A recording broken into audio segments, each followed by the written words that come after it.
ឡើងកំដៅដៃរំបោះឆៅរឿងដូចជាភ្លុកដៃស្លាប់មករកធរណីក៏រំជួយប្រតិពីអស់ចានចំណាយចាតុកកាយឆែកដោយពលិសរយ៉ាជង្គង់ហត់ដល់ស្នាដូនតាជន់តុកខ្មែរយើងជាច្បាំងរាំងជុលយើងកេនកងពលយើងហាត់យើងលុតបើមើលនឹងពីសាស្ត្រាអត្តបង្ដូនតាមហាអង្គtrongតុកសុំបល័យមហារងួនអញ្ជលីនឹកគុណដល់អង្គមហា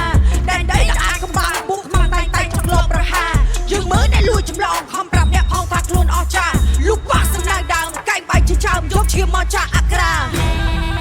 គុណខ្មែរយើងថែប្រកេដំណើរពីដូនតាព្រាមដោយសម្បត្តិទេវតាដែលលោករាសាលើផែនដី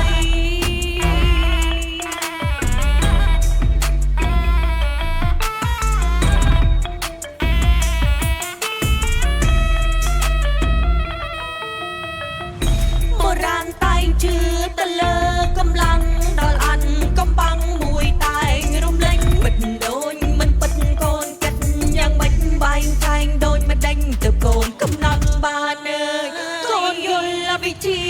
សង្ឃចិត្តកូនចង់ផ្លាំងបងភ្លេចសន្តានមានរឿងច្រើនណាស់ប្រមាណមិនចង់បានតែកូនប្រឹងសាងឲ្យកាន់តែធ្ងន់ខាងគេនោះខំប្រមូលឲ្យកូនខំពោលតែប្រេងប្រដាកូនបាត់រូងឆោកូនបាត់នៅពីសេចក្ដីទៅជួមគ្រួតណងតើកូនសង្ឃឹមអីពិនពីភ្លេងជ័យប្រគំទីទុយ